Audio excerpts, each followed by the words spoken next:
Live visuals आप देख रहे हैं बागे-बो के बिल्कुल बाहर के, और जितने भी जम्मू कश्मीर के वासी हैं वो इस पार्क से भली भांति परिचित हैं। बहुत सी यादें इस पार्क में समेटी हैं, और हम भी जब बचपन में ख़ास तौर पर बहुत बार बागे-बो आए हैं, कभी पिकनिक मनाने स्कूल के साथ आए हैं, और कई लोगों की यादें इस पार्क के साथ जुड़ी हैं। और वो यादों को कैप्चर करने के लिए सबसे महत्वपूर्ण रोल अदा करते हैं तो वो फोटोग्राफर्स करते हैं। आज भी जब हम पुरानी फ़ोटोज़ निकालते हैं जो अपने माता पिता के साथ बचपन में खिंचाई थी, तो वो दिन याद करते हैं, क्योंकि वो लम्हे जो हैं वो एक कैमरे में कैप्चर हुए हैं जो पूरी उम्र हमारे साथ रहते हैं। जब फोटोग्राफर एक फ़ोटो क्लिक करते हैं तो वो मात्र एक फ़ोटो नहीं होती, वो हमारी वो खुशियाँ, वो यादें जो पूरी उम्र हम समेट कर रखते हैं। आखिरकार जब हमारी खुशियों का इतना ख्याल रखा जाता है इनके द्वारा, और कोविड-19 चल रहा है, तमाम लोग जानते हैं कि कोविड-19 के चलते कोरोना कर्फ्यू लॉकडाउन भी है, और कोरोना कर्फ्यू लॉकडाउन के चलते जो है फ़िलहाल तमाम चीज़ें बंद हैं। हालांकि एडमिनिस्ट्रेशन द्वारा कई जगह को कंपलसेट भी किया गया कई लोगों को, और अभी भी उम्मीद की निगाहों से कुछ लोग अभी भी इंतज़ार कर रहे हैं कि हमारे बारे में कुछ सोचना चाहिए। चले चलते हैं और इनसे बात करते हैं। सर, क्या नाम है आपका? जी, मेरा नाम राकेश कुमार है। राकेश कुमार जी, क्या मुख्य डिमांड है, क्योंकि आप तमाम लोगों ने वो मोमेंट्स कैप्चर किए हैं जो इंसान पूरी उम्र याद रखता है, क्या आपकी मुख्य मांगे हैं जो पूरी नहीं हो पाई? ये देखिए, पिछले 25 साल से हम इस गार्डन में काम कर रहे हैं, और हमारी जो फैमिली है, हम सब फोटोग्राफरों की इसी पे डिपेंड है। तो सरकार ने जो है लास्ट टाइम भी हमारा कुछ नहीं सोचा। हमने पहले भी पिछले साल भी बहुत सारी प्रेस कॉन्फ्रेंस दी, जैसे हमारे बारे में किसी ने कुछ नहीं सोचा है। हम सरकार से चाहते हैं कि जैसे आप रेडी वालों को या बाकी पिट्ठू वालों को हेल्प कर रहे हैं, तो हमारी भी हेल्प की जाए। हालांकि हम टूरिज़्म और फ्लोरिकल्चर डिपार्टमेंट को रेवेन्यू देते हैं साल के साल, और इस डिपार्टमेंट ने भी कुछ हमारे लिए नहीं सोचा है। उल्टा हमें ये कहते हैं कि आप फीस जमा कराएं या कुछ करें। इसलिए हमारी यही डिमांड है कि हमारी हेल्प की जाए। तो हम सब इसी काम पे डिपेंड हैं, तो हमारी भी कुछ हेल्प की जाए। बिल्कुल सही कहा इन्होंने कि देखिए इसी काम पे डिपेंड है। हमारे साथ हम बात करते हैं इनसे। सर, इतनी समय से आपने भी पूरी उम्र दे दी इस फील्ड में, और नौजवान बच्चे आए, उनको कैमरा चलाना भी सिखाया, फोटोग्राफी भी सिखाई आपने, मतलब इतने सालों से इतना कुछ सीखा भी और सिखाया भी।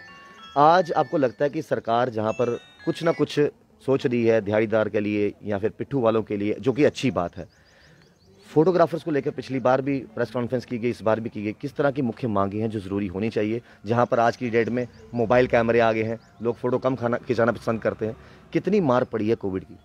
मैं मदन लाल शर्मा बागे-बो फोटोग्राफर एसोसिएशन का चेयरमैन हूँ जी। लिहाजा मैं पिछले 1985 से यहाँ पर काम कर रहा हूँ, और 1985 से लगभग जितने फोटोग्राफर आए हैं पार्क के अंदर, ये सभी लोग जो हैं इसी पर निर्भर हैं। इनके बच्चे, इनकी फैमिलीज, इनके परिवार सब इसी पर निर्भर हैं। यही नहीं कि हम यहीं पर ही, बल्कि जम्मू कश्मीर के अंदर, कश्मीर के भी जो गार्डन हैं वो भी फोटोग्राफर सभी जो है इन पार्कों के ऊपर ही निर्भर हैं, और इनकी अपनी फैमिलियां और सब कुछ यहीं से इनका चलता है। लिहाजा सरकार जो है, हम दो जगह पर डिवाइड होते हैं। पहले तो हमें टूरिज्म विभाग जो है रजिस्टर्ड करता है, पहले तो हमें वहाँ रजिस्टर्ड होना पड़ता है, ज़रूरी। वो हम जितनी फार्मेलिटी मांगते हैं वो देते हैं। उसके बाद में जब हमें यहाँ पार्क के अंदर जाना पड़ता है फोटोग्राफरों को पार्कों में, तो उस समय हमें इनकी अलग से फीस और इनके यहाँ पर अलग से रजिस्ट्रेशन करानी पड़ती है। लिहाजा सरकार हर बार दावे करती है रजिस्टर्ड लोगों को, वो इंडस्ट्रीज वालों को, जो बड़े लोग उनको पैसा देती है, राहत देती है, और यहाँ तक कि पीछे रेडी वालों को भी उन्होंने दी। लिहाजा ना तो हमें कोई बैंक वाला कुछ पैसा देता है, जब लेने जाते हैं वहाँ पर वो भी हमें कुछ नहीं देते हैं। सरकार से जब हम गुहार लगाते हैं तो सरकार भी हमें कुछ नहीं देती है। लिहाजा हमने पीछे भी ये प्रोटेस्ट किया था।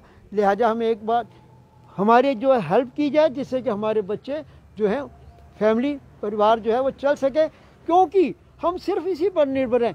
देखिएगा, जब सरकार स्वयं ताले लगा देती है तो हम लोगों का, सरकार का हक बनता है, सरकार का फर्ज बनता है कि हम लोगों की सुध बुध ले और हमारे लिए कुछ ना कुछ करे। आपने 36 साल दे दिए इस फील्ड में, आप चेयरपर्सन भी हैं। आपको लगता है कि आपने हर एक दौर 1985 से लेकर 2021 तक हर एक दौर देखा है, जब मोबाइल का ज़माना आया, सेल्फीज़ का ज़माना आया, तब भी आप तमाम फोटोग्राफर्स को मार पड़ी, क्योंकि पहले लोग आते थे, फ़ोटो क्लिक करवाते थे, जो भी 5-10 रुपया एक फ़ोटो का होता था वो देते थे, चले जाते थे, जिससे गुजर बसर चलता था। जब महंगे महंगे मोबाइल आ गए, सेल्फी लेने लगे, तो उसके बाद तो बिल्कुल काम बंद हो गया। ये आपकी बात 100% सत्य है, क्योंकि अब वो काम भी नहीं है।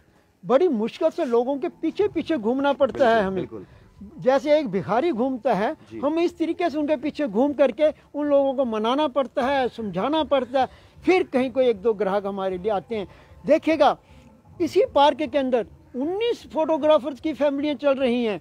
वो कैसे चल रही हैं ये उनका दिल जानता है, या उनके परिवार जानता है कि कभी उनको कुछ मिलता है, कभी नहीं भी मिलता है। इसके बावजूद भी हमें सबसे बड़ी नाराज़गी है फ्लोरिकल्चर डिपार्टमेंट से, जो कि अननेसेसरी हम लोगों को नए नए कानून और नए नए तरीक़ों से हरासमेंट पैदा करता है।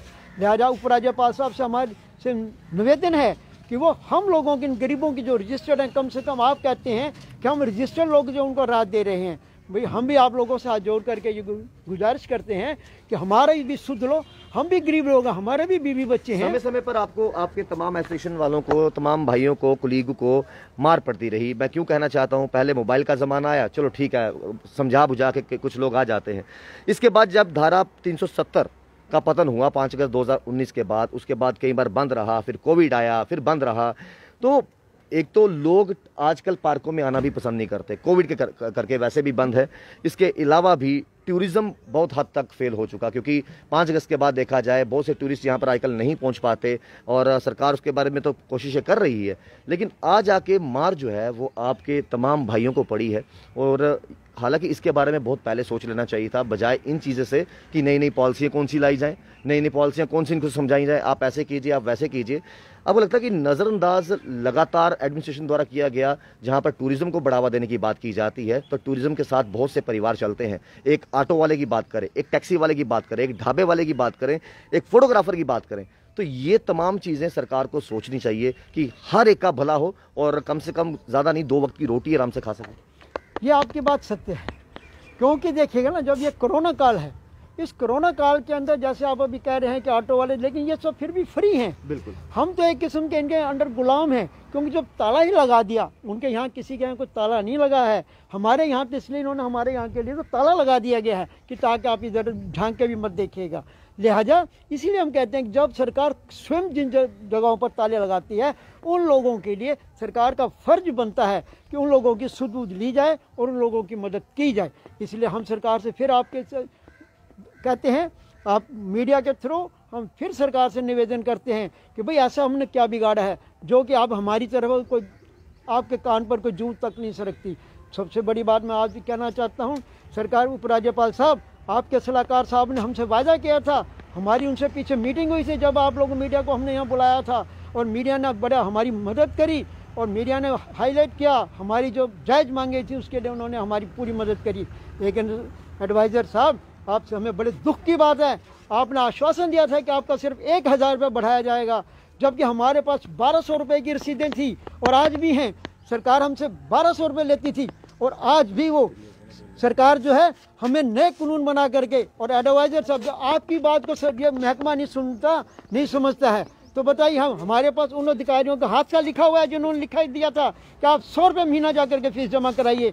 उसके बावजूद भी अभी हमारे को परेशान किया जा रहा है, और हमारे फोटोग्राफरों को, जम्मू कश्मीर के सभी फोटोग्राफरों को ये अधिकारी जो हैं उपराज्यपाल को गुमराह करते हैं, और यहाँ पर हम लोगों को तंग करते हैं, जिसके लिए हम पुरजोर जोर लगाएंगे, और आने वाले समय में हम यहाँ पर हड़ताल करेंगे और यहाँ पर बैठ जाएंगे। हर तरीके से हम अपनी मांग, जो सरकार ने हमसे वायदा किया था, हम उसको मनवाने के लिए हर पुरजोर यत्न करेंगे। बहुत बहुत शुक्रिया। और आप देखिए कि फिलहाल मैंने पहले ही जिक्र किया कि इस पार्क की बात करें, बागे बहू, या फिर बाकी पार्क जो हरी सिंह पार्क की बात करें, या बाकी जगह जहाँ जहाँ भी इनका एक रोजगार का माध्यम है, बाहर लिखा है गार्डन क्लोज्ड ड्यू टू कोविड-19, और ताले लगे हुए हैं। और जाहिर सी बात है, अगर यहाँ ताले लगे हैं तो इनकी आमदन में भी ताले लगे हैं, और कमाई का जरिया और कोई नहीं है, ऑप्शन कोई और नहीं है। आखिरकार कब तक ये गुहार इसी तरीके से लगाते रहेंगे, और कब तक एक उम्मीद और उमंग के साथ देखेंगे कि आज नहीं तो कल सरकार आश्वासन तो देती है, लेकिन उन आश्वासनों को पूरा भी करना चाहिए, और एक बार सोचना चाहिए कि ताला सिर्फ और सिर्फ इन पार्क्स में नहीं लगा, जो कि अच्छी बात है। कोविड-19 के चलते पार्क्स में ताला लगा है, लेकिन पार्क्स के साथ साथ इनके रोजी रोटी पर भी ताला लग चुका है। जिस तरीके से लेफ्टिनेंट गवर्नर मनोज सिन्हा जी प्रयास कर रहे हैं कि मैक्सिमम से मैक्सिमम रिलीफ दिया जाए, एक बार इन तमाम छायाकारों के लिए ज़रूर सोचिए, क्योंकि ये भी एक उम्मीद की उमंग के साथ आपको देख रहे हैं कि कब हमारी उम्मीद पूरी होगी और कहीं ना कहीं हम भी अपने घर पर अपने बच्चे पाल सकें, अपना घर का खर्चा कर सकें, और कोई माध्यम नहीं है। आजकल एंड्रॉयड का ज़माना है, सेल्फी खींचना लोग पसंद करते हैं, महंगे महंगे कैमरे जो हैं फ़ोन के, महंगे महंगे फ़ोन जो हैं उनसे फ़ोटो क्लिक करवाना पसंद करते हैं। लेकिन अगर कुछ लोग अपने साथ समेटना चाहते हैं तो वो कुछ पहले की तरह इनका काम तो नहीं रहा, लेकिन अब तो टोटल बंद हो चुका है। तो इनके बारे में सरकार को कुछ ना कुछ ज़रूर सोचना चाहिए। जुड़े बाहुए एक्सेस के साथ श्याम जी राहुल खत्री, बाहुए एक्सेस के लिए।